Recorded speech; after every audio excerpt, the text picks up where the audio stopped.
तुझं चांगलं होणार आहे. कसं होणार आहे नको विचार. होणार आहे म्हणजे होणार आहे. आता हे कशावरून ते पण नाही विचारायचं. फक्त विश्वास ठेवायचा. होणार आहे, चांगलं होणार आहे. बघ, काही काही चांगली माणसं आयुष्यात यायला सुरुवात झाली असेल, चांगल्या घटना घडायला सुरुवात झाली असेल. आणि हीच तर नांदी आहे. कुणकुण लागली आहे चांगलं होण्याची.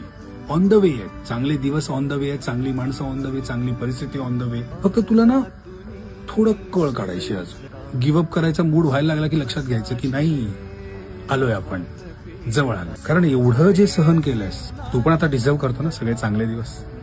सो हे जे भोगलेलंस ते सगळं नॉर्मल होणार. तुझं चांगलं होणार. गमावलेलं त्याच्यापेक्षा सुंदर काहीतरी मिळणार तुला. फक्त विश्वास ठेव आणि स्वतःला सांगत राहा. कधी पण भीती वाटली ना स्वतःला सांगायचं, माझं चांगलंच होणार आहे, चांगलंच होणार आहे.